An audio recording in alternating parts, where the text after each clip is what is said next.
I arrived home and found all my things in the front yard. My daughter-in-law appeared and said, "We decided to do some cleaning. Those old things are useless now." I looked her in the eye and replied calmly, "Then I am also going to clean out what is no longer useful to me." I took out my cell phone. It was time to show who really runs things here. I will never forget that moment, that precise instant when my life split in two. I had just returned from Ohio. I had buried my younger sister, Grace, after watching her suffer for 6 months with cancer. I was still wearing the black funeral dress sticking to my skin. I could still smell the damp earth and withered flowers. I could still hear the crying of my nephews saying goodbye to their mother. I came back destroyed. I came back with a broken soul. I came back needing a hug, a cup of hot tea, a kind word from my son Michael. But what I found was silence. I opened the gate of my house. Well, the house. That 2-story house with a garden in front that I bought myself after working 40 years cleaning offices. That house I painted light yellow because I always dreamed of a cheerful home. That house I gifted to my son 3 years ago when he married Linda, because a mother always wants to see her children established. And there they were, all my things, thrown in the yard as if they were trash. My clothes, my shoes, the photographs of my late husband, the hand-knitted shawl my grandmother gave me before she died, my children's documents from when they were babies. Everything, absolutely everything, piled up next to the bougainvillea plants that I planted myself. I stood paralyzed. My purse fell from my hands. "What?" I whispered, feeling the air escaping my chest. And then she appeared. Linda came out of my house with a smile on her face. She was wearing a new dress, one of those that cost at least $200. Her hair was freshly styled, her nails perfect, makeup flawless. She looked as if she had just come out of a beauty salon, while I came from burying my sister. "Oh, Emily, I am so glad you are finally here," she said with that sweet and fake voice she always used with me. "We decided to do a deep cleaning of the house. You know, all those old things took up a lot of space and, well, they are useless now." I stared at her. My hands were trembling. "Old things?" I repeated slowly. "Linda, those are my belongings. There are the photo albums of my children, my personal documents, the clothes of—" "Oh, yes, I know," she interrupted me with a wave of her hand, like someone shooing away a fly. "But we needed the space in your room. We are going to turn it into the baby's room. Didn't Michael tell you? I am 3 months pregnant." I felt a blow to my stomach. Pregnant? And I found out like this? After throwing my things into the street? "Linda, I need to talk to Michael," I managed to say, although my voice was cracking. "He is working, Emily. He will be late, but do not worry. We left a little spot for you. Come, let me show you." She took me by the arm with that fake familiarity that irritated me so much. She led me to the back of the house, to the small utility room that we used to store tools and bags of cement. She opened the door. "Tada, you can stay here." We cleaned up a bit. We put in a folding bed. It is tiny, but sufficient. Mind you, we need you to be discreet. You know, with the baby on the way, we do not want stress or people who get in the way. I looked at that room. It measured no more than 6 feet by 6 feet. It smelled of dampness. The only window faced a dark alley. The folding bed had a thin and stained mattress. Something inside me broke, but something else, something deeper. It ignited. I looked her in the eye. Linda kept smiling, expecting me to lower my head, to accept, to say, "Thank you for leaving me a corner in the house that I bought." Instead, I took a deep breath. "You know what, Linda?" I said with a calm that even I did not know I had. "You are right. It is time to do some cleaning, a deep cleaning of everything that no longer serves me." Her smile faltered for just a second. I took my cell phone out of my pocket. I looked for a number I had saved for years. "Mr. Henderson, my lawyer." "What are you doing?" asked Linda, no longer with the fake sweetness in her voice. "Cleaning," I replied. "Exactly what you suggested." I dialed the number. I heard the ringtone, and while I waited for them to answer, I looked Linda straight in the eye. For the first time in 3 years, I did not look away, because in that moment, I understood something. I had gifted that house out of love, but never, ever had I gifted my dignity. And they were about to discover who really ran things there. If you want to know how a woman who lost everything recovered her power, subscribe to Elderly Stories, because this story is just beginning, and what comes next no one expects. Mr. Henderson answered on the 3rd ring. "Emily, what happened?" His voice sounded worried. He knew I had just buried my sister. "Lawyer, I need to see you tomorrow morning." "It is urgent," I said, without taking my eyes off Linda. She had completely lost that fake smile. Now she looked at me with narrowed eyes, calculating, dangerous. "Are you okay?" asked the lawyer. "No, but I am going to be," I replied and hung up. Linda crossed her arms.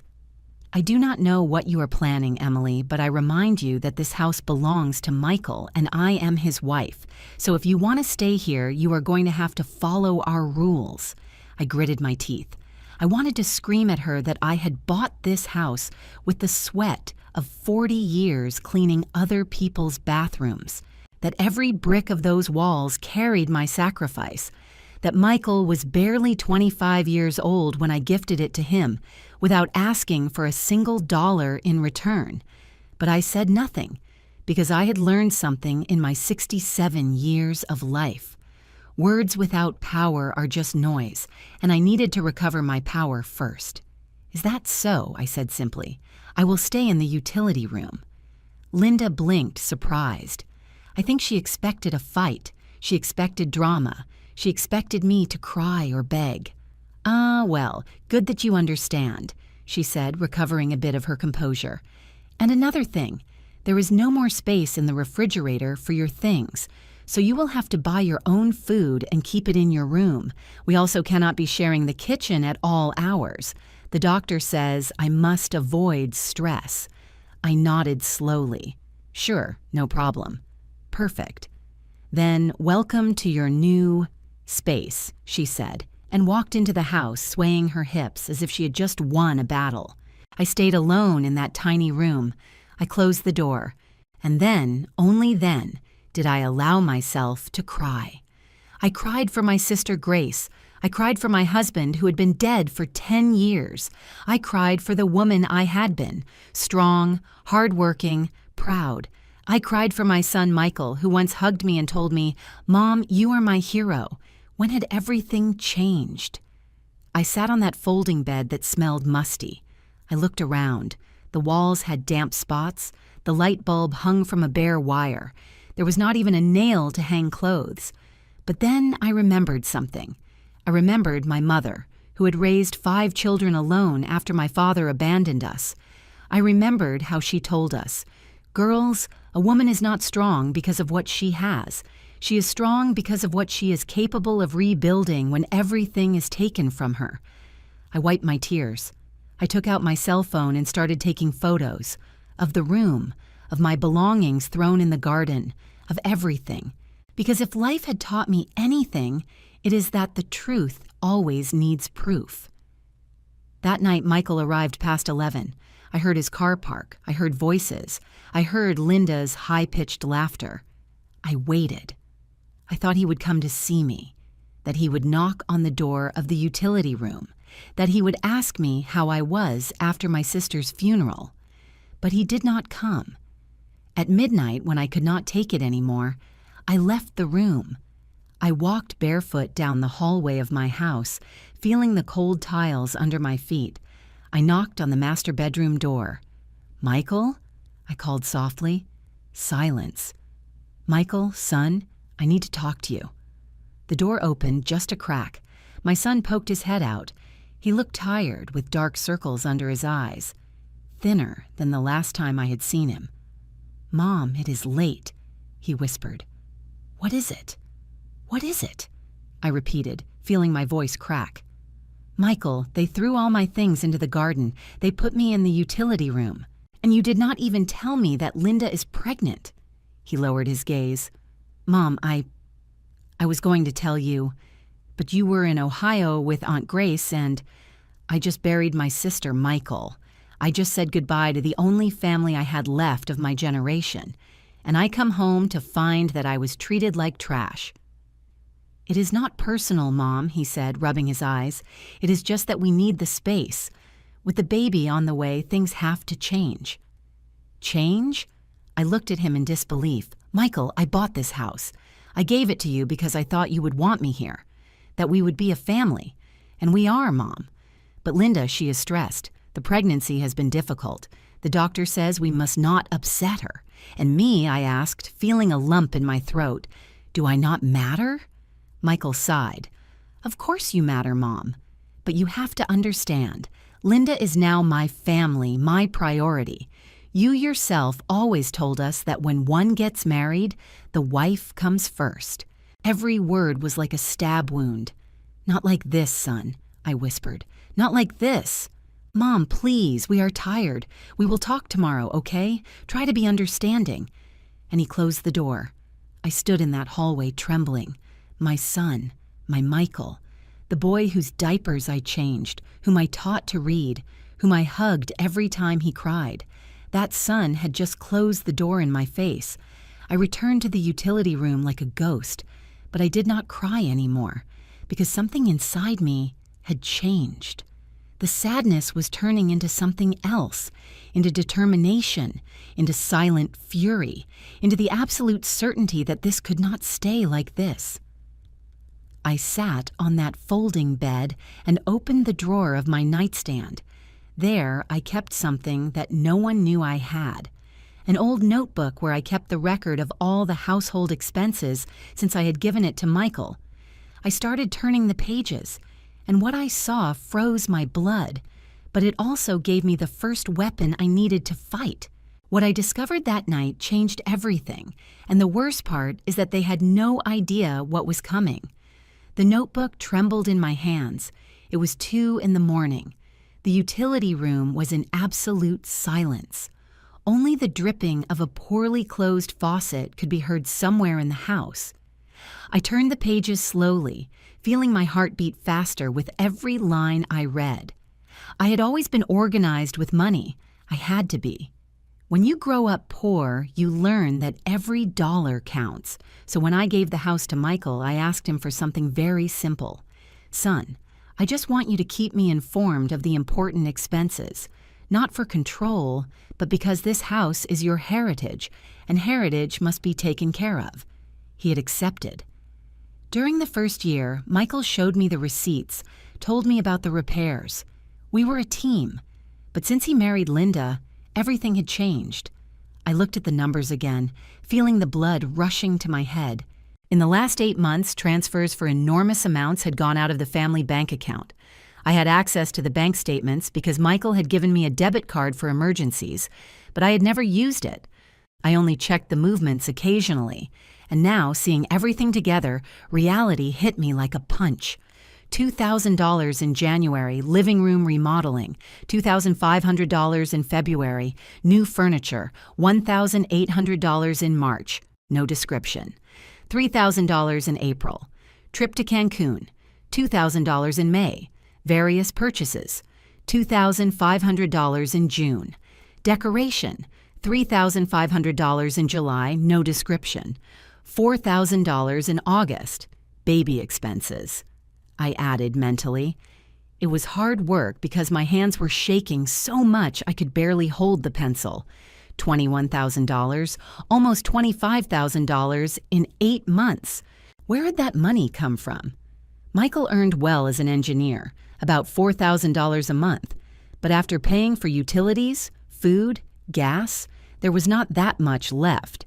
Definitely not enough to spend more than $2,000 a month on extras. Then I remembered something that froze my blood. When I gave the house to Michael, I also left him access to a savings account that I had maintained for years. It was money from my settlement when I retired, plus some savings I had gathered. Almost $30,000.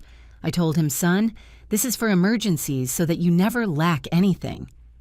With trembling hands, I searched through my papers until I found the last statement of that savings account. I opened it and my world collapsed.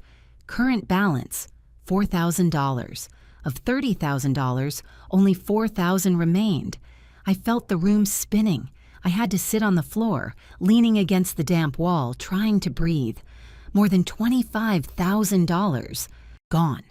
In less than a year, and me without knowing because I was busy taking care of my sick sister in Ohio, because I trusted my son, because never, ever did I think they would do something like this to me. But the worst was not the money. The worst was realizing that they had used me. They had kicked me out of my house. They had taken my space. They had humiliated me with the money that I myself had given them. I got up from the floor. My legs were trembling, but I walked to the window of the room.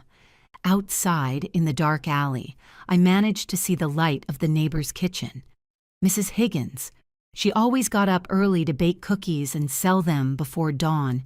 She was an older woman, like me, a widow, like me, a woman who had worked all her life to get her children ahead, and at that moment I needed to talk to someone. I put a robe over my nightgown and stealthily left the house. I walked the 20 yards that separated my house from hers. I tapped gently on her kitchen door. "Who is it?" asked Mrs. Higgins' voice. "It is me, Lucy, Emily." The door opened immediately. Mrs. Higgins looked at me with concern. She knew I had just returned from the funeral. "My friend, what are you doing awake at these hours? Come in, come in." I entered her small and warm kitchen. It smelled of fresh dough, hot oven, freshly made coffee. It smelled of home, of what my house used to be. "Coffee," she offered, pouring me a cup without waiting for an answer. I sat at her old and worn wooden table, and then I could not take it anymore. The tears started to fall. "Lucy," I whispered, "I need you to tell me the truth. Have you seen anything strange in my house these months?" She sat across from me, taking my hands in hers, rough and full of calluses from work. "My friend, I did not want to tell you anything because you were with your sick sister, but yes, I have seen things." "What things?" Mrs. Higgins sighed deeply. "Your daughter-in-law, Linda, she does not work, right?" "No, Michael says she does not need to work, that he earns enough." "Well, my friend, that girl changes cars every 2 weeks. It is not the same one. I have seen a red car, a white one, a gray one. And the bags she takes out of the car are from those expensive stores at the mall, the ones that cost hundreds of dollars." I felt a chill. "And Michael? I see your son leave very early and return very late. He looks tired, my friend, very tired, and thin, as if he were not eating well." "Anything else?" Mrs. Higgins hesitated. Then she spoke in a lower voice like someone sharing a painful secret. "The other day, I saw that they sold your furniture, the antiques, those you had in the living room, the hand-carved wood ones. Some guys came in a truck and took them. Your daughter-in-law was there, smiling, counting bills. The coffee fell from my hands. The cup shattered against the floor.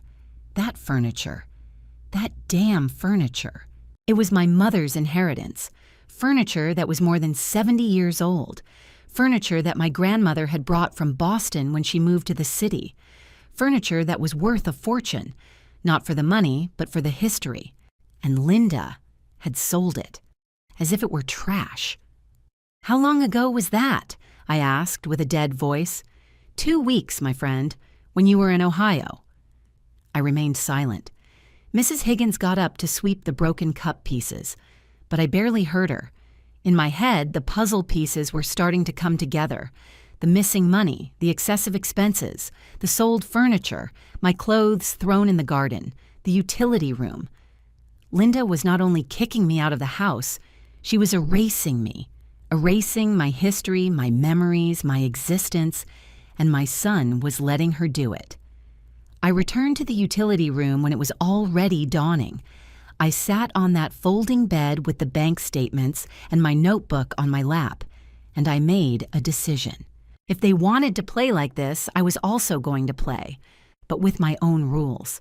Because they did not know something very important. They did not know that house was still in my name. Michael had never done the official change of ownership paperwork.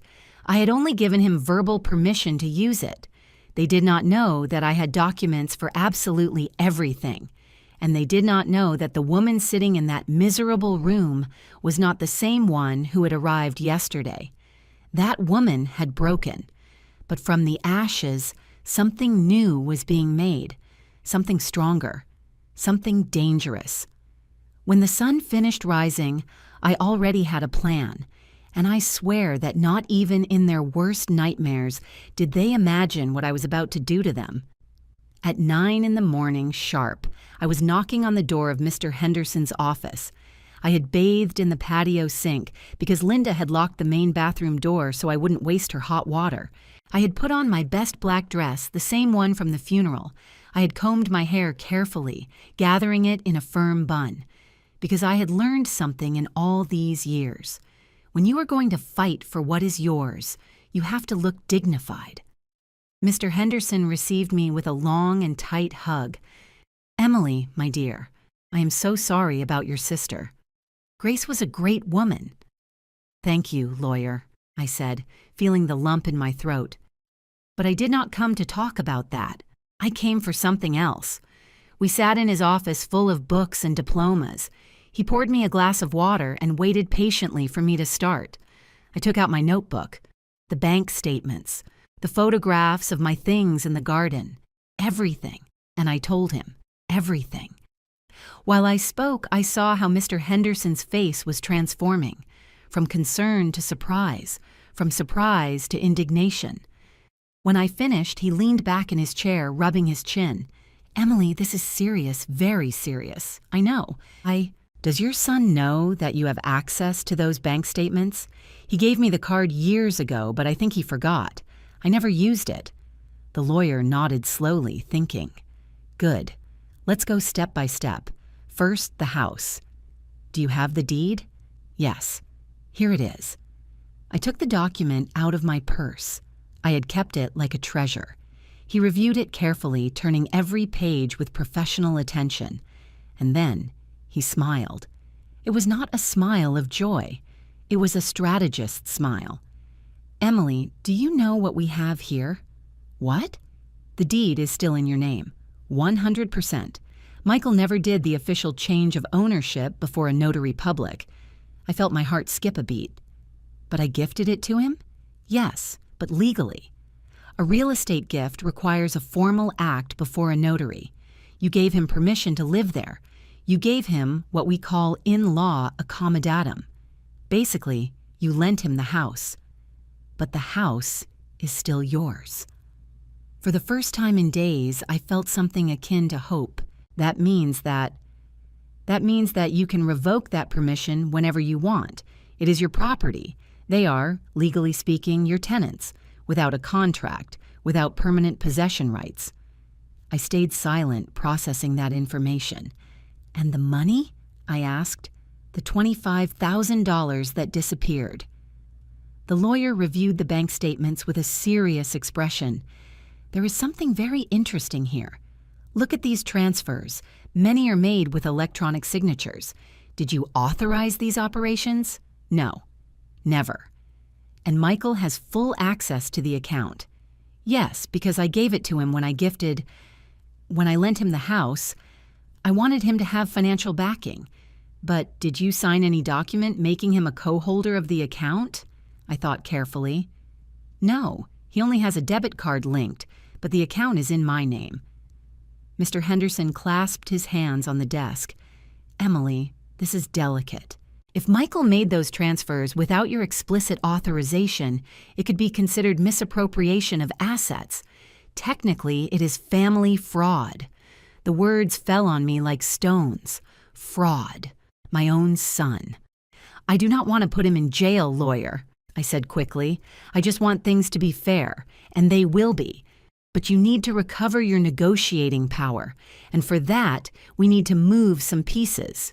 He took out a notepad and started writing. This is what we are going to do. First, right now, we are going to change all the passwords to your bank accounts. You will be the only one with access." I nodded. "Second, we are going to make an official inventory of everything that was in that house when you gave it to Michael, including those antique furniture pieces they sold. You are going to formally report the unauthorized sale of your assets. Can that be done?" "Of course, because you never removed yourself from the deed. Legally, everything in that house was still yours." I felt the strength returning to my body. "Third, we are going to formally notify Michael that he must vacate the property in 30 days, or alternatively, sign a formal lease agreement with monthly rent and very clear clauses." "Rent?"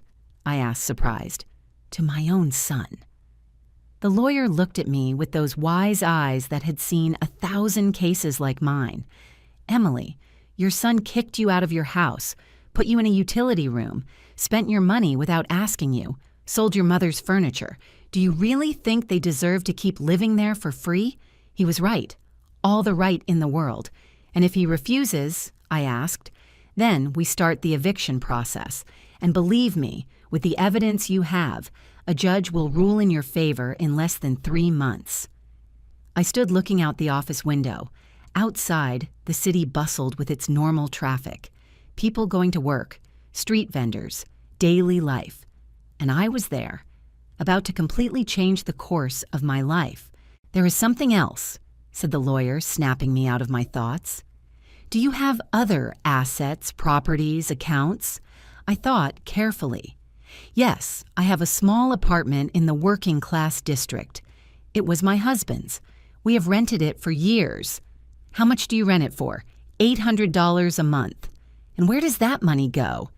"To a different bank account, one I opened years ago for the apartment's maintenance expenses. Michael does not know about that account." Mr. Henderson smiled broadly. "Perfect. Then you have your own income. That changes everything. It means you can live independently if you decide not to return to that house." The idea hit me like lightning. Live alone? At my 67 years? After a lifetime taking care of others? "Lawyer, I do not know if I can—" "Emily," he interrupted me with a firm but kind voice, "what is it that you want?" "Really? In the bottom of your heart, what do you want?" I remained silent. What did I want? I wanted my son to apologize. I wanted him to treat me with the respect I deserved. I wanted to recover my house, my space, my dignity.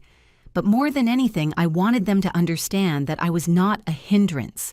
I was not an old piece of furniture that can be thrown away. I was not a nuisance to be gotten rid of. I was Emily Rodriguez, widow of Salazar, a woman who had worked 40 years without rest, a mother who had raised 3 children alone after becoming a widow, a woman who deserved respect. "I want justice," I said finally. "I want them to learn that you cannot treat people like that, especially your own mother." Mr. Henderson nodded. "Then we are going to give you exactly that. But Emily, I need you to be prepared. This is going to hurt. There will be tears, screams, begging. Michael is going to try to make you feel guilty. Linda is going to invent stories.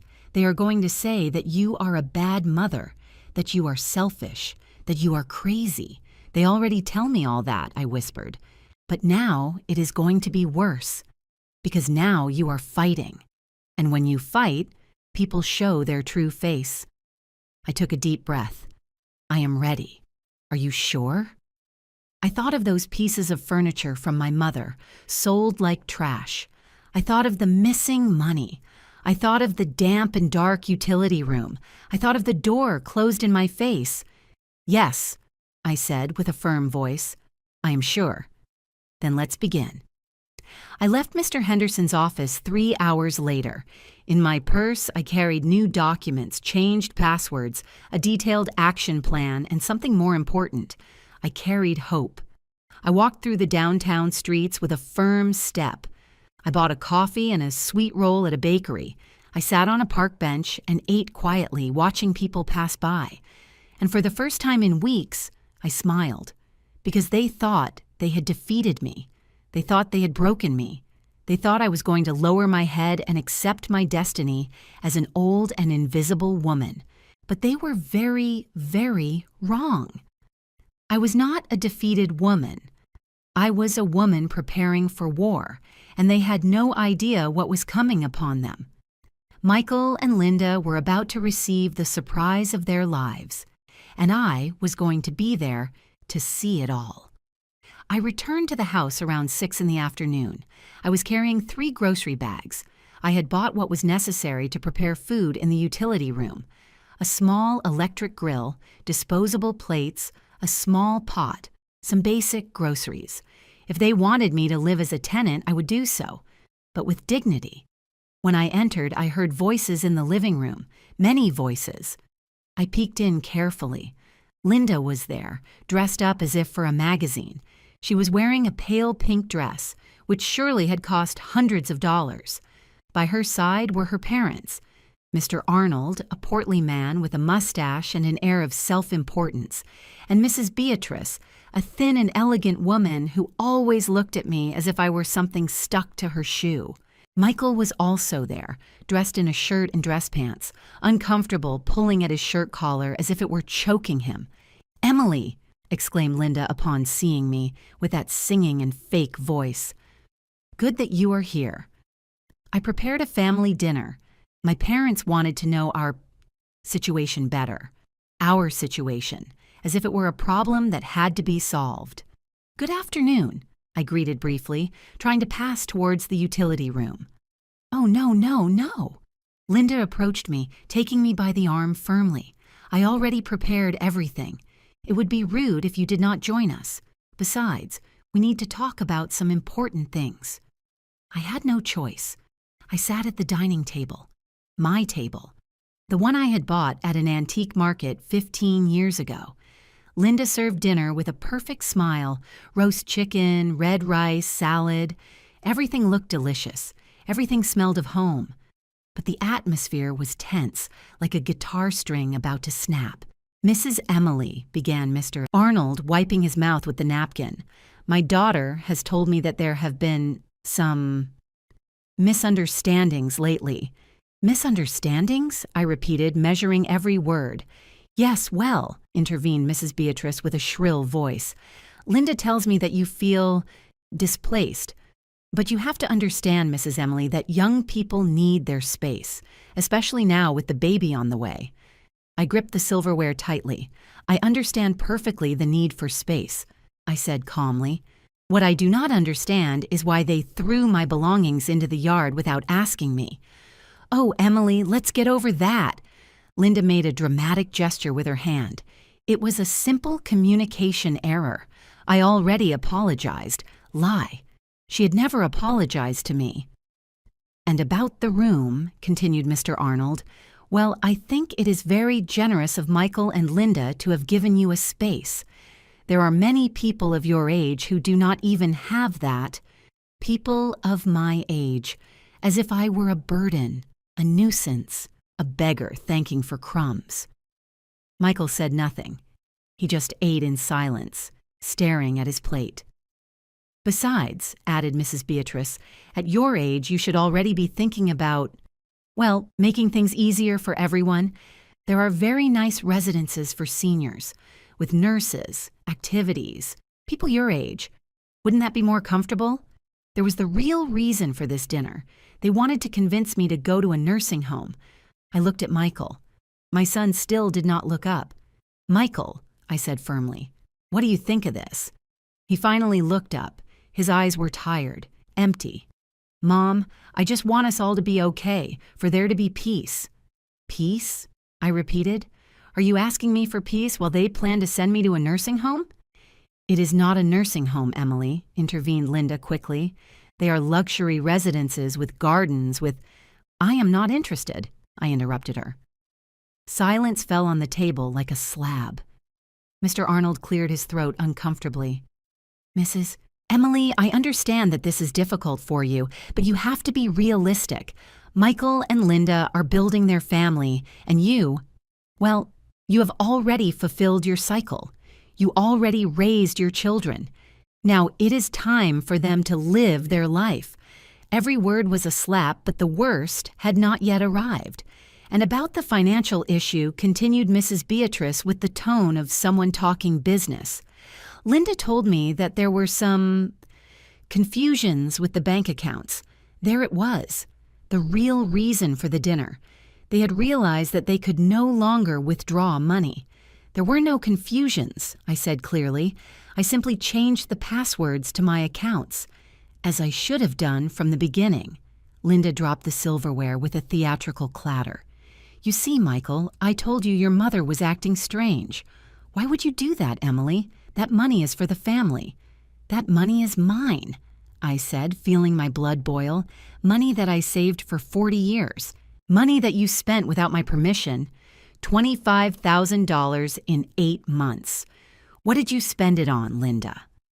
Linda's face turned white, then red, then purple. How dare you? How dare I what? I got up from the chair. To ask for an accounting of my own money? To ask why you sold my mother's furniture without my authorization? To question why you treated me like trash when I arrived from my sister's funeral? Mom, please. Michael also got up with his hands extended. Do not do this. Not in front of them. Not in front of them. I looked at him in disbelief. Michael, they came to convince me to go to a nursing home, and you are worried about appearances? Mr. Arnold hit the table with his fist. Madam, you are being very rude. We came as a family to seek a civilized solution. Civilized? I let out a bitter laugh. Civilized is throwing my things in the yard? Civilized is selling my mother's belongings? Civilized is taking $25,000 from me without asking? That money was for the house, shouted Linda, no longer with any sweetness in her voice. To improve the house, so that it is worth more. This house is already worth it, I said, pronouncing every word carefully, and it is still mine. The silence was absolute. Linda blinked, confused. What? You heard me. This house is in my name. We never did the official deed change. Michael lives here by my permission, a permission that I can revoke whenever I want. I saw how the color drained from Linda's face, how Mr. Arnold and Mrs. Beatrice looked at each other with panic, how Michael let himself fall into the chair with his head in his hands. No, it cannot be, whispered Linda. Michael told me the house was his. He promised me before we got married. Well, he lied to you, I said coldly, or simply never did the paperwork. The case is that this house is legally mine. Every brick, every window, every inch. Linda turned to Michael like a beast. Tell me it is not true. Michael, tell me this crazy old woman is lying. Michael raised his head slowly. He had tears in his eyes. It is true, he whispered. I never finished the paperwork. I thought that it was not urgent, that I would never what?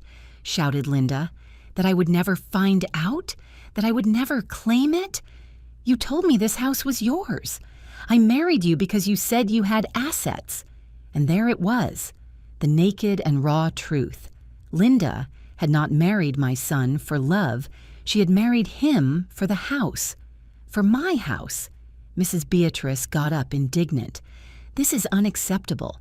Arnold, we are leaving. I am not going to stay to listen to these accusations. They are not accusations, I said calmly. They are facts. And I have documents that prove everything. Mr. Arnold pointed at me with his finger. You are a bad mother. A real mother would not do this to her son. Those words hurt. They hurt more than I could admit. But I was no longer going to let myself be hurt. A real mother teaches her children to respect, to value, to be honest. I did all that. If Michael did not learn, it is not my fault. It is his. I turned around and walked towards the utility room. Behind me, I heard the chaos. Linda crying hysterically, Mrs. Beatrice shouting insults, Mr. Arnold demanding explanations, Michael trying to calm everyone down. I closed the room door and leaned against it, trembling. It had been the hardest confrontation of my life, but also the most necessary, and it was just the beginning. That night, near 11, I heard violent knocks on the room door. "Mom, open up. We have to talk." It was Michael. I did not open. "Mom, please." Linda is very upset. The doctor said she could not get stressed for the baby. I continued without opening. "What do you want me to do?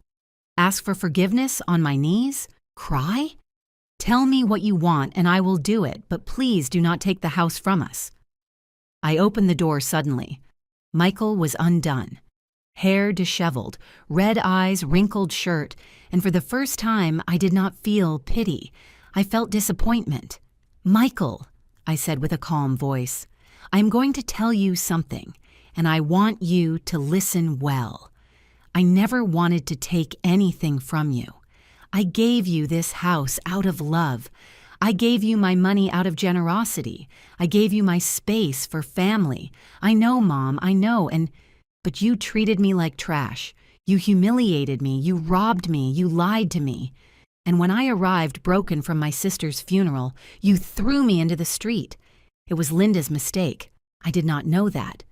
You knew," I raised my voice. "You knew and you did nothing. You closed the door in my face. You told me she was your priority. You told me to understand. It is just, she is my wife, Mom. I have to support her. And what am I? Trash? A hindrance that had to be gotten rid of?" Michael dropped to his knees in front of me. "Forgive me," he sobbed. "Forgive me, Mom. I was a coward. I was a bad son. But I beg you, do not leave us on the street." I looked at him there, kneeling, crying, and something inside me broke, but not from pain, from clarity. This was no longer my boy. This was a man who had chosen and had to live with the consequences of his choices. "I am not going to leave you on the street," I said finally, "but things are going to change, radically. Tomorrow you come with me to Mr. Henderson's office, and we are going to sign a contract with clear rules. Whatever you say, Mom, whatever you say. And Linda is going to pay me back every dollar she spent of my money. Either she pays it or you pay it. But it is going to be paid." Michael nodded desperately. Yes, whatever. "Now leave. I am tired." He got up slowly. Before leaving, he looked at me with beaten puppy eyes. "Do you hate me, Mom?" The question took me by surprise. "No, Michael," I said with sadness. "I do not hate you, but I do not recognize you either. The son I raised would never have done this to me." I closed the door, and for the first time in days I slept soundly, because I knew I had won the first battle. But the war was just beginning. The next morning, Michael and I went to the lawyer's office, and what happened there changed everything forever. Michael arrived on time at Mr. Henderson's office, but he did not come alone. Linda came with him, clinging to his arm like a tick. She wore dark glasses that covered half her face and a handkerchief in her hand, ready for the drama.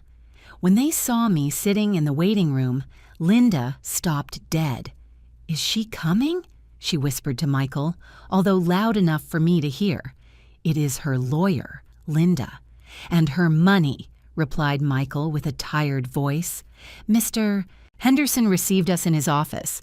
His face was professional, serious, impenetrable. "Good morning, Mrs. Emily, Mr. Michael, Mrs. Linda. Please, take a seat." We sat down. Linda kept looking around with suspicion, like a caged animal looking for the exit. "Good," began the lawyer. "I called you here because there are legal matters that we need to resolve formally. First of all, we are going to clarify the situation of the property." He put a copy of the house deed on the desk. As you can see here, the house located on Jacaranda Street, number 247, is registered in the name of Mrs. Emily Rodriguez, widow of Salazar, 100%. There is no other owner. Linda took off her glasses abruptly. "That is impossible. Michael told me that." "What Michael may have told you is irrelevant," interrupted the lawyer with a sharp tone. "The legal facts are these. Mrs. Emily is the sole owner. You live there by verbal permission, what in legal terms is called comodatum, but I am her daughter-in-law." "It is my house, too," insisted Linda, with a voice increasingly shrill. "No, madam, it is not. Not an inch of that property is in your name." I saw how Linda turned pale, how her hand squeezed the handkerchief until her knuckles turned white. Michael said with a trembling voice, "Is this true?" My son lowered his head. "Yes. And when did you plan to tell me? I thought we were going to fix the paperwork after the wedding, but with work and—" "I do not care about your excuses," shouted Linda, jumping up. "You told me you had your own house. You promised me." "Linda, calm down, please. Think of the baby," begged Michael. "The baby, of course. The baby who is going to be born in a house that is not even yours." Mr. Henderson tapped the desk gently. "Madam, please sit down. There are more topics to discuss." Linda let herself fall into the chair, breathing heavily. "Second topic," continued the lawyer, "the unauthorized withdrawals from Mrs. Emily's bank accounts. He put the bank statements I had given him on the desk. In the last 8 months, a total of $25,000 has gone out of these accounts. Mrs. Emily never authorized these transactions. I did not take that money," defended Michael immediately. "The transfers were made with the card that is in your name," said the lawyer. "That makes you legally responsible. But it was Linda who used the card. I lent it to her because she said she needed—" "What?" Linda looked at him with wide eyes. "Now you are going to blame me. You were the one who bought the new furniture, who organized the trip to Cancun, who spent $3,000 on clothes. Because you told me we had money, that your mom had given you all that. I said she lent it to us, not that she gave it to you. Seeing them fight like that should have given me satisfaction, but it only gave me sadness." "Enough," I said with a firm voice. "Wait a minute." The two shut up immediately. "I do not care who spent the money. You two are responsible, and that money is going to be returned. All of it, down to the last dollar." "Mom, we do not have $25,000, said Michael with desperation. "My salary barely covers—" "Then you are going to pay it in installments, with interest. The lawyer is going to make a payment plan." "Interest?" Linda let out a hysterical laugh. "You are going to charge interest to your own son. I am going to charge interest to the person who stole my money, yes. It is not theft, it is family money." "It was my retirement money," I said, feeling my voice crack. "Money I earned cleaning bathrooms and offices for 40 years. Money I was going to use for my medical expenses when I got older. And you spent it on trips and clothes." Linda opened her mouth to respond, but the words did not come out. "There is one more topic," continued Mr. Henderson. "The antique furniture that was sold without authorization. According to Mrs. Emily, they were pieces more than 70 years old. Family inheritance. How much did you sell them for?" Absolute silence. "How much?" I repeated. Michael swallowed hard. $800. I felt the world stop. $800? I whispered. "You sold my mother's furniture? Pieces of hand-carved mahogany, furniture that was worth more than $5,000. For $800? The buyer said they were very old, that they needed restoration," murmured Michael. "Because they were antiques," I exploded, getting up from the chair. "That is why they were worth so much. That furniture was the last inheritance I had left from my mother." "Emily, what does it matter now?" said Linda with weariness. "They were just old furniture. Something inside me broke, but not from sadness, from fury." I approached Linda slowly. She leaned back in her chair, scared. "Just old furniture?" I said with a dangerously low voice. "Just old furniture? That furniture was brought by my grandmother from Boston in a cargo truck in 1952. My mother polished it every Sunday after Mass. There I taught Michael to read. There we dined as a family for 30 years. I did not know," stuttered Linda. "You did not know because you never asked. Because for you, everything that is not new and expensive is worth nothing. Just like me. An old woman who is useless, a burden to be gotten rid of. It is not like that." "No?" I took out my cell phone and showed them the photographs I had taken the day I arrived from the funeral. Look at this. Look, my things thrown in the garden. My photos, my clothes, the memories of my dead husband, everything thrown like trash. Linda looked at the photos and paled. I thought that they were things you no longer used. And that is why you threw them out without asking me, without waiting for me to return from my sister's funeral? It is just that we needed space for the baby. You had the whole house, I shouted. A 2-story house with 4 bedrooms. What did you need my room for? What did you need to humiliate me for? Linda put her hands to her face and began to cry, but she did not move me anymore. I had seen too much. I had suffered too much. Lawyer, I said, turning to him, I want them out of my house. I want to start the eviction process. No, shouted Michael, jumping up. Mom, please, we cannot leave. We have nowhere to go. Linda is pregnant.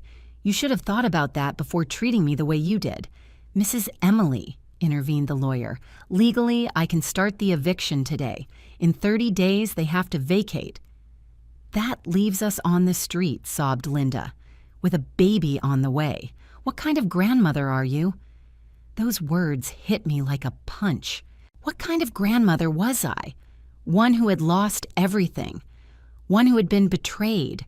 One who was tired of being trampled on. But then I looked at Linda. I really looked at her, and I saw genuine fear in her eyes. I saw a young and stupid woman who had made terrible mistakes, but who was pregnant. Who was going to bring my grandchild into the world? I sighed deeply. I am not going to leave you on the street, I said finally, but this is what is going to happen. You are going to sign a formal lease agreement. You are going to pay $700 a month in rent. You are going to pay me back the $25,000 in payments of $600 a month for 4 years. And if you miss a single month, I evict you without hesitation. $700 rent plus $600 debt. That is $1,300 a month, exclaimed Michael. We won't make it. Then Linda is going to have to work. Like the rest of the world, I am pregnant. And I worked until the 8th month of pregnancy with Michael, cleaning floors on my knees.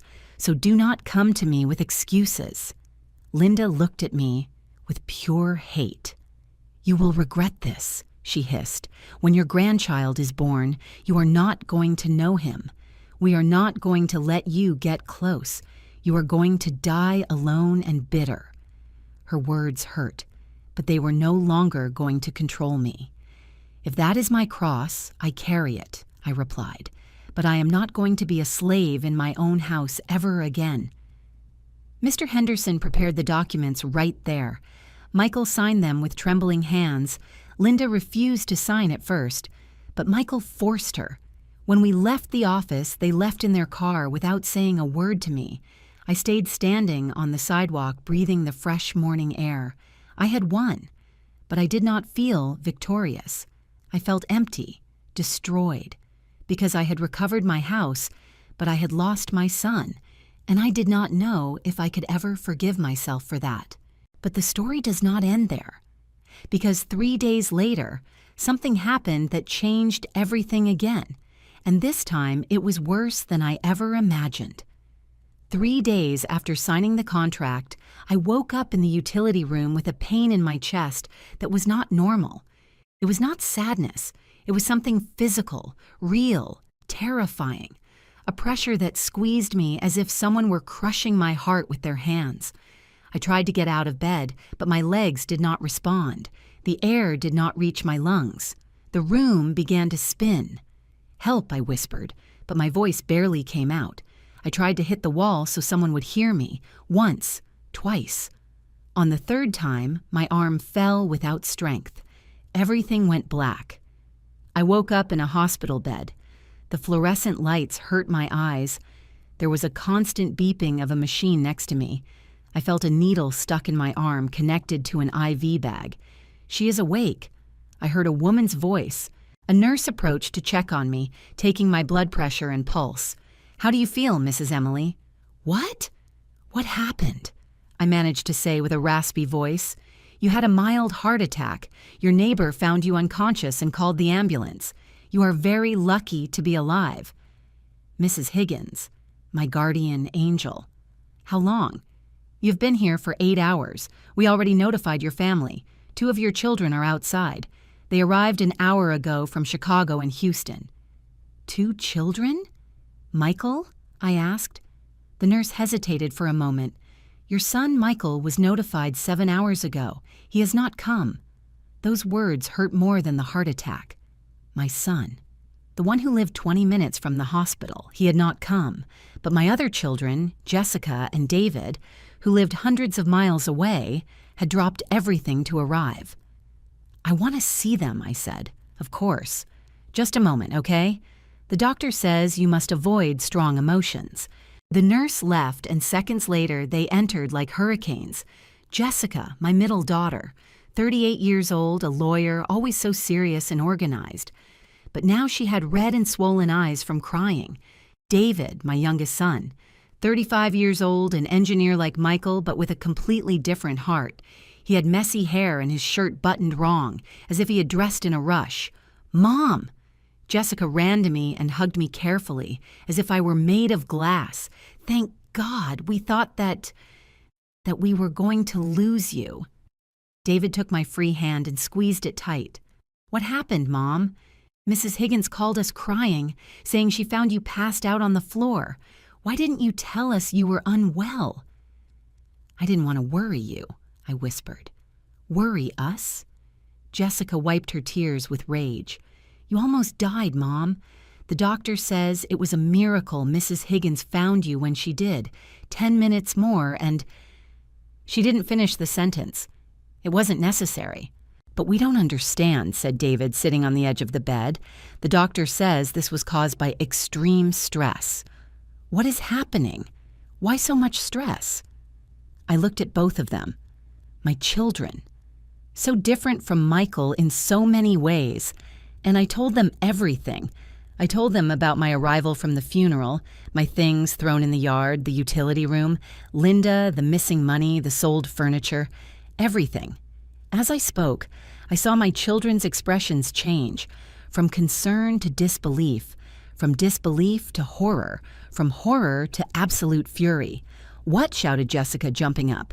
Michael did what? I am going to kill him. David also got up. I'm going to go right now, and I am going to... David, no. I stopped him with the little strength I had. It is already handled. We already signed a contract with Mr. Henderson. Does Mr. Henderson know about this? Asked Jessica. Yes. He is helping me. Jessica took out her cell phone immediately. I am going to call Michael right now. Wait. I tried to stop her, but she was already dialing. We waited. 1, 2, 3 rings. Voicemail. Jessica called again. Voicemail again. He is declining my calls, she said with a dangerous voice. That damn coward is declining my calls. David also tried. Same result. Mom, said Jessica, putting away the cell phone with sharp movements. When you get out of here, you are coming with me to Chicago. I cannot... Yes, you can. And you are going to. I am not going to allow you to keep living in those conditions. I no longer live in the utility room. I rented a small apartment with the money from the rents of the building in the working-class district. What building? Asked David, confused. One I inherited from your father. We have rented it for years. You didn't know because I always kept that money for emergencies. My children looked at each other. Mom, said David slowly, how many more secrets do you have? They are not secrets. They are, precautions. One learns to take care of herself when she is a widow. Jessica sat back down next to me, taking my hand with both of hers. Mom, listen to me well. Michael has no right to treat you like that. I don't care if he is my brother. What he did is unforgivable. He is married. He has to choose his wife. Choosing his wife does not mean humiliating his mother, exploded David. I am married, Mom. I have 2 children. And Andrea would never ask me to treat you like that. Never. And if she did? I asked in a low voice. Then she wouldn't be the woman I want to be with, he replied without hesitation. A good wife does not make you choose between her and your family. A good wife integrates, does not disintegrate. Those words made me cry. because David was right. A good partner does not force you to abandon your own. "Mom," said Jessica with a firm voice, "I need you to understand something. You gave us everything. You worked until you broke so we could study. You paid for our college. You helped us when we needed it. Now it is our turn to take care of you. I don't want to be a burden." "You are not a burden," shouted Jessica. "You are our mother, and the fact that you think you can be a burden breaks my heart." David approached and hugged us both. "Mom, when you get out of here, we are going to fix everything. I am going to speak personally with Michael, and if he does not rectify, if he does not apologize on his knees, then I am also going to disown him as a brother. I don't want you to fight because of me. It is not because of you, Mom. It is because of what is right, and what Michael did is wrong." At that moment, the doctor entered, an older man with glasses and a serious expression. "Family Salazar, I need to speak with you about Mrs. Emily's condition." We all tensed up. The heart attack was caused by acute and prolonged stress. Your mother's blood pressure was at dangerous levels. If we do not make drastic changes in her lifestyle, the next one is not going to be mild. It is going to be a complete heart attack, and probably fatal. The words fell like stones. "What does she need?" asked Jessica immediately. "First, completely eliminate sources of stress. Second, daily medication to control blood pressure. Third, psychological therapy, because the damage is not only physical, it is also emotional. And fourth, a real support network. Family that takes care of her, not destroys her." David and Jessica nodded. "She will have it all," said David. "I give you my word." The doctor looked directly at me. "Mrs. Emily, what causes you the most stress at this moment?" The question took me by surprise. I thought of Michael, of Linda, of the utility room, of the sold furniture, of the humiliation. "My oldest son," I said finally, "and the situation with him. Then, by medical prescription, I recommend that you cut contact temporarily with that situation, at least for 3 months. You need to heal, and you cannot heal if you keep getting hurt." Those words were like a liberation. A doctor was giving me permission to walk away, to take care of myself, to set boundaries, without guilt. "I will do it," I said. Jessica squeezed my hand. "And we will be with you every step." I left the hospital 2 days later. Jessica stayed with me in a nearby hotel. David had to return to Houston for work, but he called 3 times a day. Michael never appeared. Not a call, not a message, nothing. But I no longer expected anything from him, because I had discovered something important in that hospital bed. I had been looking for love in the wrong place.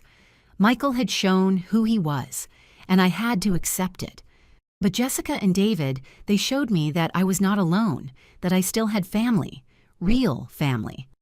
A week later, I was sitting in the small apartment I had rented with the rent money. It was a modest place.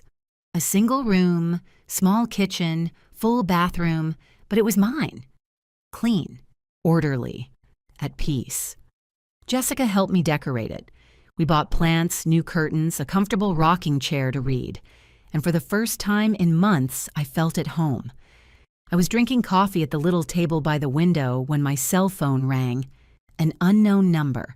I hesitated before answering. "Hello? Mrs. Emily? This is Mr. Henderson. Lawyer, good morning. I have news. Michael just deposited the first payment. $1,300, $700 for rent, and $600 for the debt." I stayed silent, processing. "Really?" "Yes. And there is something else. Your daughter-in-law, Linda, got a job. In a department store, perfume saleswoman. I couldn't help a small smile. Linda, the one who had never worked a day in her life, now selling perfumes. Life has strange ways of teaching lessons. Thank you for letting me know, lawyer. There is something else, Emily. Michael called the office. He asked for you. He says he needs to speak with you. I am not ready for that, I said immediately. I understand. I just wanted you to know. I hung up and stared out the window. Outside, life went on. People walking, children playing, vendors shouting their products, and I was there, alive, breathing, healing. I had lost a lot, but I had also gained something invaluable. I had gained my dignity back, and no one ever again was going to take it from me. But Michael was not going to give up so easily, and what he did next forced me to make the most difficult decision of my life. 2 weeks after leaving the hospital, I was watering the plants on my small balcony when I heard knocks on the door. Strong, desperate, persistent. Mom, please, I know you are there." It was Michael. I stood paralyzed, with the watering can still in my hand. "Mom, we have to talk, please, it is important." I didn't want to open. The doctor had told me to avoid stress. Jessica had made me promise not to see Michael until I was stronger, but he was my son, and as much as he had hurt me, he was still my son. I opened the door just a crack. Michael was destroyed. He had lost at least 20 pounds. He had deep circles under his eyes. His clothes hung from his body as if they were 2 sizes too big. He looked like a ghost of himself. "What do you want, Michael?" I asked with a neutral voice. "I need to talk to you, please." 5 minutes. The doctor forbade me stressful situations. I know, Mrs. Higgins told me. "Mom, I didn't know you were so bad. If you had known, you were notified 7 hours before your siblings, and you didn't go." Those words hit him like a slap. I saw his eyes fill with tears. "Linda didn't let me go. She said it was a trick of yours to manipulate me, that you wanted to play the victim. I believed her. And when I realized my mistake, you had already left the hospital, and I didn't know where you were. Jessica and David found me without a problem, because they are better children than me," he said with a broken voice. "Mom, please, just let me in for 5 minutes. I need to tell you something important." Against my better judgment, I opened the door. Michael entered and looked around the small apartment. I saw shame on his face, pain, regret. "It is nice," he said in a low voice. "Small but cozy. It is what I can afford with the rents from your father's building." He sat on the sofa carefully, as if he were afraid of breaking something. "Mom, I came to tell you that you were right, about everything." I looked at him with suspicion. "Linda is destroying me," he continued. "Since we signed the contract and she had to work, she has become unbearable. She spends her time complaining, saying that everything is my fault, that I promised her a life and gave her another. And she is right, isn't she?" I said without emotion. "You promised her a house that wasn't yours. I know." He put his hands to his face. "I know, and it was my mistake. A huge mistake. But Mom, I am trapped. I have a baby on the way. I cannot divorce now. Did you come to tell me that? To cry about your marital problems? No, I came to—" He took a deep breath. "I came to ask for your forgiveness, on my knees if necessary, for everything, for throwing your things away, for the utility room, for the money, for Grandma's furniture, for closing the door in your face, for not going to the hospital, for being the worst son in the world." Tears ran down his cheeks, and I felt nothing. That was the most terrifying thing, that my own son was crying in front of me and I didn't feel the impulse to comfort him. "Michael," I said slowly, "does Linda know you are here?" He shook his head. "I escaped while she was working. If she finds out, she is going to go crazy. Why? Why? Because she is still angry with you. She says you ruined our lives, that you took everything from us." I let out a bitter laugh. "I didn't take anything from you. I set boundaries. There is a difference. I know, Mom, but she doesn't see it that way. And how do you see it?" Michael looked up at me. "I see that I lost my mother for a woman who doesn't even respect me, who screams at me, who blames me for everything, who threatens to take my son away if I don't do what she says. Then divorce her." I said simply. "I cannot. We are expecting a baby, Michael." "I was 7 months pregnant with David when your father died. I had to go on alone. If you can work, you can support your child. with or without Linda. But, no buts. Either you stay with her and accept the consequences, or you separate and build a new life. But you cannot go on like this, destroying yourself, and you cannot come here expecting me to solve your life." Michael remained silent for a long time. "Don't you love me anymore, Mom?" he asked with a small child's voice. That question broke my heart. "I will always love you, Michael. You are my son. I carried you in my womb. I raised you. I taught you to walk, to speak, to read. But I no longer trust you, and I am not sure if one day I will be able to do it again. What do I have to do?" he begged. "Tell me what I have to do to regain your trust." "Grow up," I said simply. "Stop being a child who expects his mom to solve everything. Make decisions like an adult. Defend what is right, even if it is difficult. And if I do, if I change, will you forgive me?" "I don't know, Michael. Honestly, I don't know." He got up slowly from the sofa. He seemed older than he was, tired, defeated. "Then I only have to prove it to you with actions," he said, "no longer with words." He walked to the door. Before leaving, he turned one last time. "When the baby is born, would you come to meet him?" The question caught me off guard. If you invite me for real, if they treat me with respect, if Linda accepts my presence without drama, then yes, I will go. Thank you, Mom. And he left. I stood in the middle of the apartment, trembling. Jessica was right. Seeing him had been stressful, but also necessary because Michael needed to hear the truth, and I needed to tell him. That night, I couldn't sleep. I kept turning the conversation over in my mind. Michael's words, his destroyed face. Had I been too harsh, too cold, or was I simply protecting my heart from more damage? At 2 a.m, my cell phone rang. It was Jessica. "Mom, are you awake?" "Yes, daughter. What is it?" I just received a very strange call from a woman who claims to be Linda's mother. My blood froze. "Mrs. Beatrice? What did she want?" "She wants to meet with you. She says it is urgent, that she has information you need to know about Linda and Michael." "Information? What kind of information?" "She didn't want to tell me over the phone, just that it is serious and that it could change everything." My mind started racing. Why would Linda's mother want to speak with me after how she treated me at that horrible dinner? "What do you think?" I asked Jessica. "I think you should listen to her, but not alone. I am going with you. Can you come from Chicago? I am already on my way. I left 2 hours ago. I arrive tomorrow afternoon.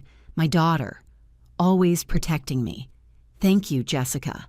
That is what we are here for, Mom. No one is going to hurt you again, not while I breathe." The next day, Jessica and I met Mrs. Beatrice in a downtown coffee shop. She arrived on time but looked different from the arrogant and elegant woman I had met. Her hair was unkempt, deep circles under her eyes. Her hands trembled while she held her purse. "Thank you for coming," she said with a broken voice. "What is it that you want, Mrs. Beatrice?" asked Jessica with a professional and cold tone. Mrs. Beatrice took an envelope out of her purse. She put it on the table. "I need you to know the truth about my daughter, about what she really is."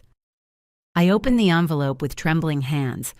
Inside were documents. Many documents. Bank statements, photographs, printed messages. And what I saw there left me breathless.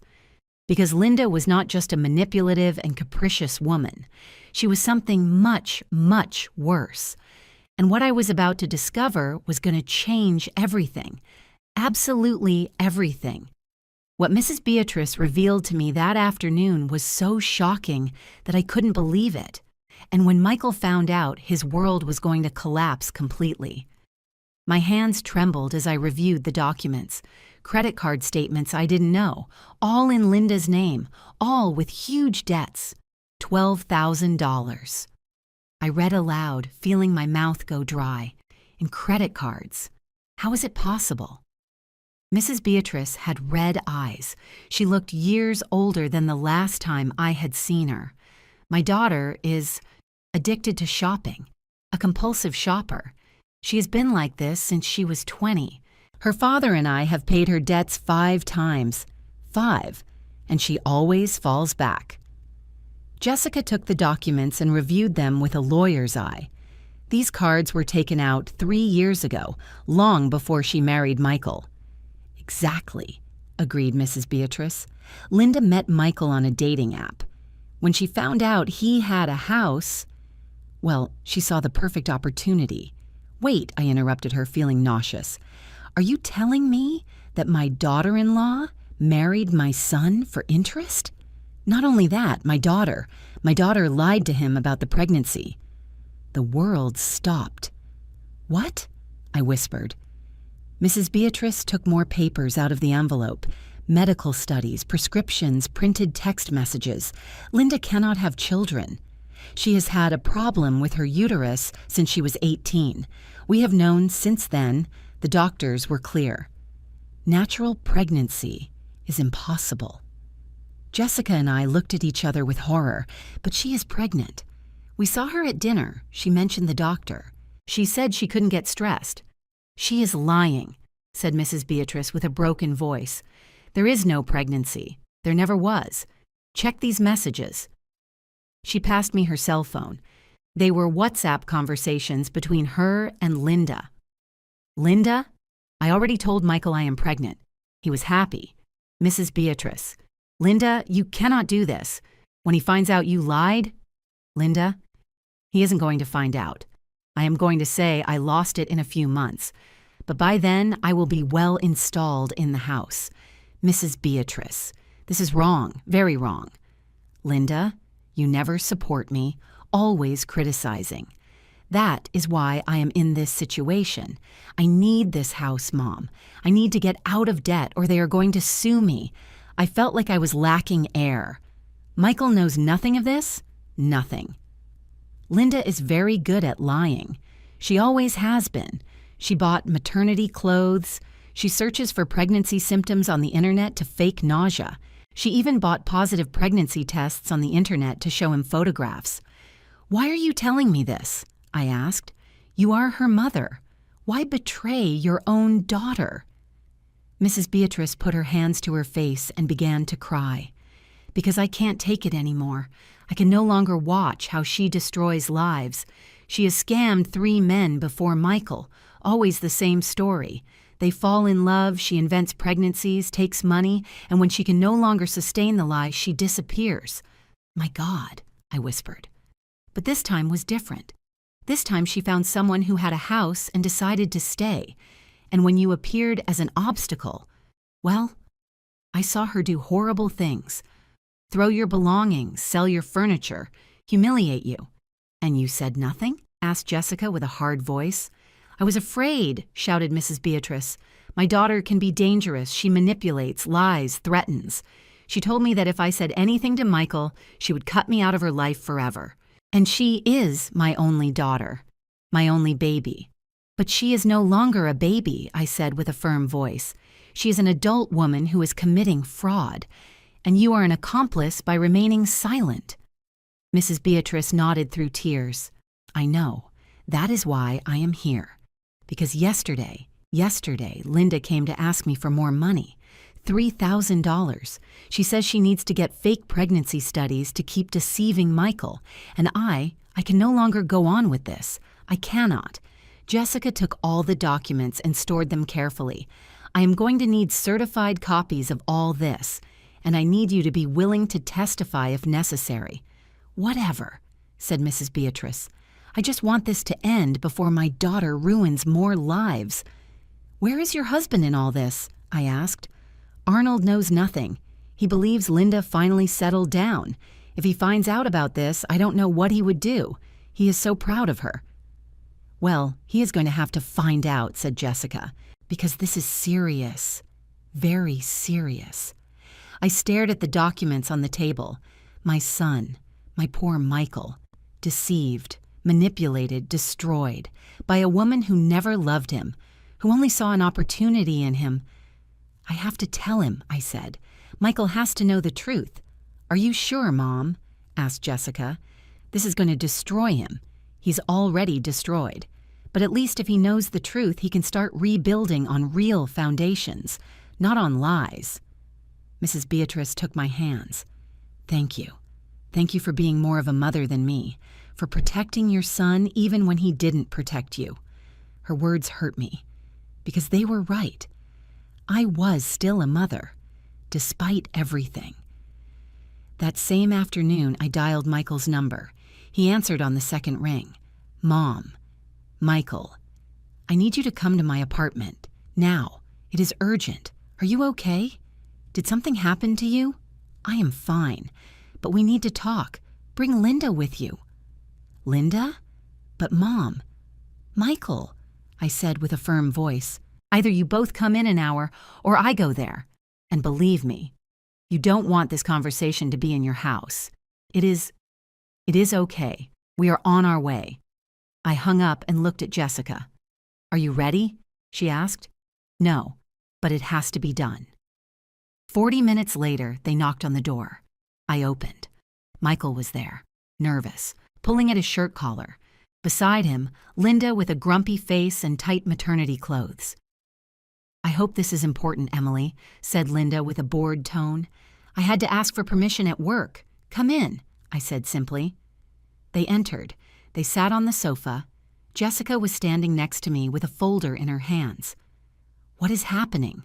Asked Michael. Why is Jessica here? Because what I am going to tell you is very serious, and you need family support. I saw how Linda's face changed, from boredom to alert. Serious? She asked with a high-pitched voice. What are you talking about? I'm talking about lies, I said, looking directly at her. About fraud. About manipulation.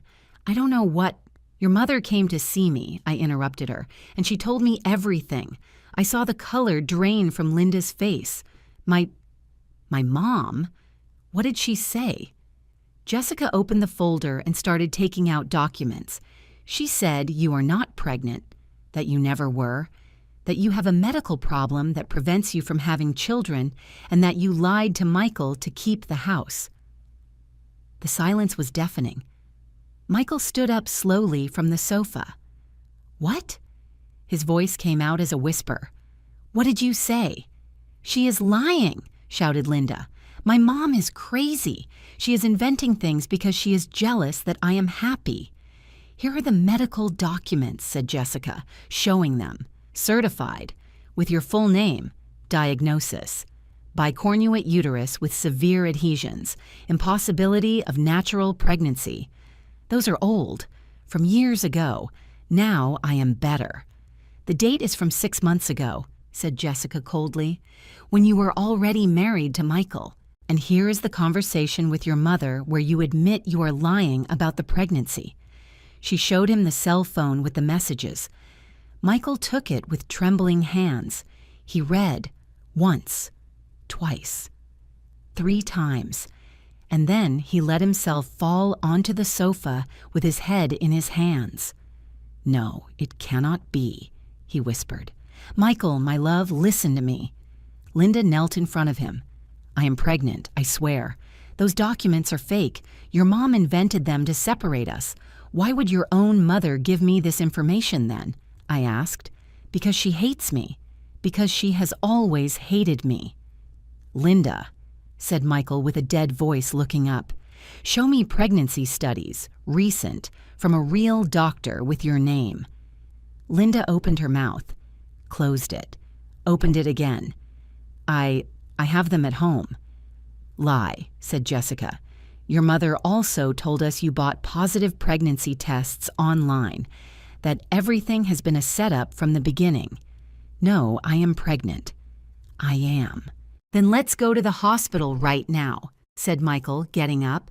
Now. And you get an ultrasound. In front of me. Linda froze. It is late. The hospitals.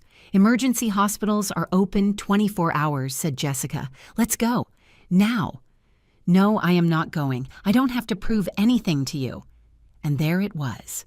The wordless confession. Michael looked at her with eyes full of tears. Tell me the truth, he said with a broken voice. Please, just tell me the truth. Linda remained silent for a long time, and then slowly she began to cry. "I am not pregnant," she whispered. "I never was." The scream of pain that came out of Michael broke my soul. He put his hands to his head, pulling his hair, walking in circles like a caged animal. "Why?" he shouted. "Why did you do this to me? Because I needed the house. Because I have debts. Because I was desperate. And what about me? Did I not matter? My feelings? My life? It was going to work. I was going to tell you I lost it in a few months, and that's it. No one had to get hurt. You destroyed me." Michael was weeping loudly. "I left my mother. I allowed you to humiliate her. I spent all my money. And all for a lie?" Linda tried to approach him, but Michael recoiled as if she were poison. "Don't touch me. Never touch me again. Michael, please. Get out," he roared. "Get out of here. I don't want to see you ever again." Linda looked at me with pure hate. "This is your fault," she hissed. "You ruined everything. We could have been happy. Happiness built on lies is not happiness," I said calmly. "It is just an illusion waiting to collapse." Linda took her purse and left the apartment, slamming the door. Michael let himself fall to the floor, crying like a small child. I approached slowly. I sat on the floor next to him, and for the first time in months, I hugged him. My son, my poor, broken son. "I am sorry, Mom. I am sorry. I am so sorry. You were right about everything, and I was an idiot. An idiot who hurt you for someone who was worth nothing." "Shh." I rocked him gently. "It's over. It's over. Will you be able to forgive me one day?" "I already forgave you, son," I said, feeling my own tears fall, "from the moment you decided to come looking for the truth." We stayed like that, on the floor of my small apartment, crying together. Because sometimes, to be able to rebuild, you first have to collapse completely, and my son had just hit rock bottom. But I was going to be there to help him get up, because that is what mothers do. They forgive, they heal, they rebuild, even when it hurts, especially when it hurts. The truth had come to light, but there was still one last decision to make, one that would change our lives forever. The following days were a whirlwind. Michael initiated the divorce immediately. With the evidence we had, the fake pregnancy fraud, the hidden debts, the messages confessing the manipulation, the lawyer said it would be quick and decisive. Linda tried to fight. She demanded financial compensation. She threatened to sue for emotional damage. She even invented that Michael had mistreated her. But every lie crumbled before the evidence. Mrs. Beatrice, keeping her word, testified against her own daughter. It was heartbreaking to see her in court, crying while she told the truth. Mr. Arnold, upon finding out everything, suffered a nervous breakdown. He spent 3 days in the hospital. When he got out, he forbade Linda from returning to his house. Linda was left alone. No house, no husband, no family. And although part of me felt pity, another part, the part that had been humiliated and destroyed, knew that this was justice. Not revenge, justice, the natural consequences of her actions. 2 months after the divorce, Michael and I were sitting in my apartment drinking coffee. He had moved into a small studio near his work. He was thinner still, but his eyes had a clarity I hadn't seen in years. "Mom," he said, stirring sugar into his coffee, "I have been thinking a lot about everything, about how we got here." "And?" I asked, and I realized something. I didn't marry Linda for love. I married for fear. Fear of what? Of being alone, of not being enough. When Dad died, I was barely 15, and I saw you work until you broke to get us ahead. I always wanted to prove to you that it was worth it, that your sacrifice was worth it. His voice cracked. So when Linda appeared, pretty, sure of herself, interested in me, I thought it was my opportunity to have the perfect family, to show you that I had made it. Michael, but I did it all wrong, he continued. Instead of protecting you, I hurt you. Instead of honoring your sacrifice, I trampled on it. I betrayed everything you taught me to impress someone who never loved me." Tears rolled down his cheeks. "How can you forgive me? How can you even look at me after what I did to you?" I got up from my chair and sat next to him. I took his face in my hands, like when he was a child and had nightmares. "Michael, listen to me well. We all make mistakes. Everyone. What is important is not the mistake, but what you do after committing it. You recognized your mistake. You asked for forgiveness. You ended a toxic relationship. You are rebuilding your life. That requires more courage than never making a mistake. Do you really forgive me? I already told you. I forgave you from the moment you had the courage to seek the truth." We hugged tightly, and I felt that something that had broken between us was starting to heal. It wasn't completely healed. There were still scars. It still hurt, but it was healing, and that was enough for now. 3 months later, my phone rang.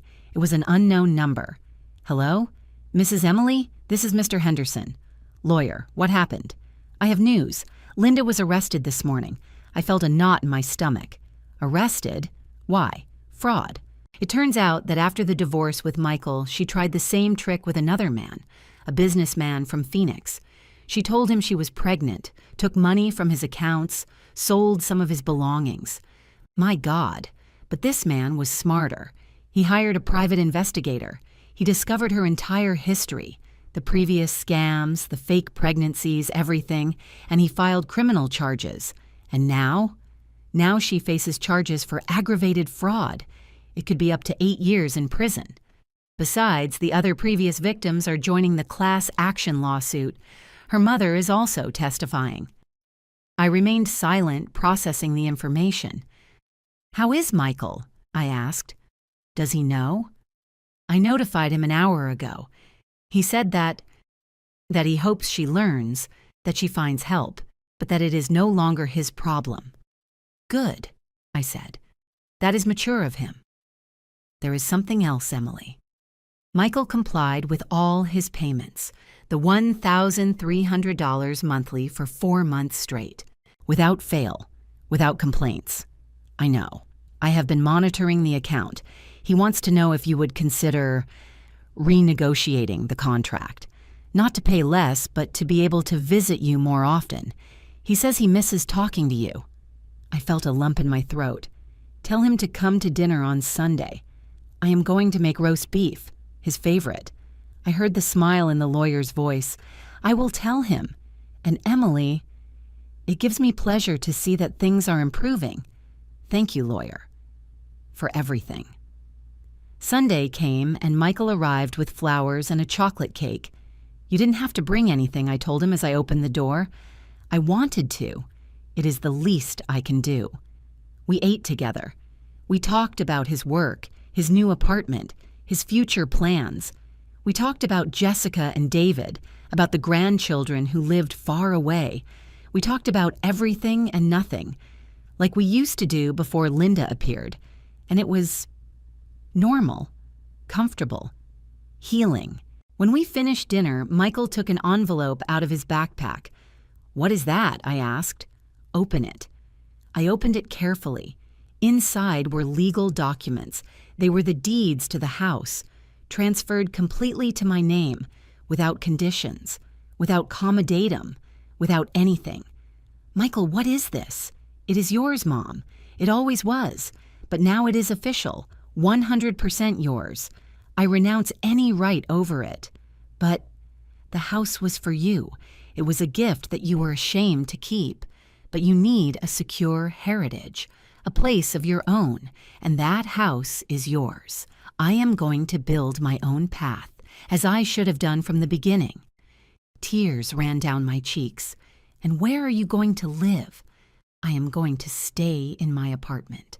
I am saving to buy something of my own in a few years, something I earn, not something given to me. Michael, let me do this, Mom. Let me show you that I learned, that I grew, that your sacrifice was not in vain." I hugged him tight, my son, my boy who was no longer a boy, who was finally becoming the man I always knew he could be. 6 months later, I was in that same house on Jacaranda Street, but now it was different. I had cleaned every corner. I had painted the walls new colors. I had put plants in every window. Jessica had helped me renovate the kitchen. David had helped me repair the garden. And Michael came every Sunday to eat with me.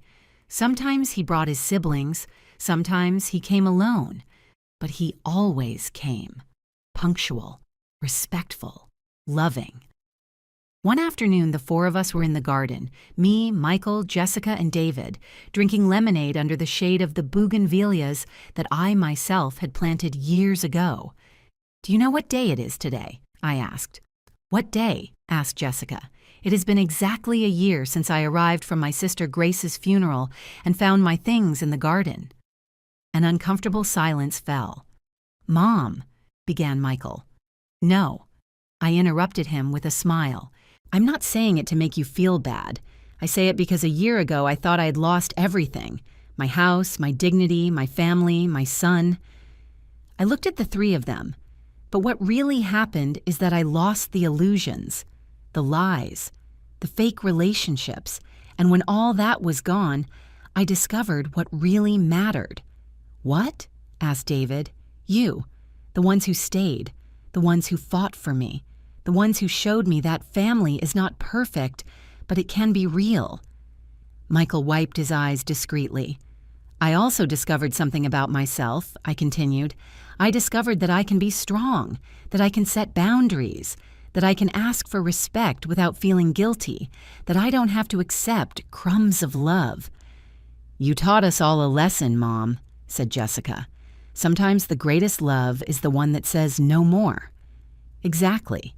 And today, a year later, I'm sitting in my garden, in my house, with my children who love me for real, drinking lemonade, in peace. "In peace," repeated the three. We toasted with our glasses of lemonade, and we laughed. And for the first time in a long time, I felt that everything was where it should be. That night, when my children left and I stayed alone, I went out to the garden one last time.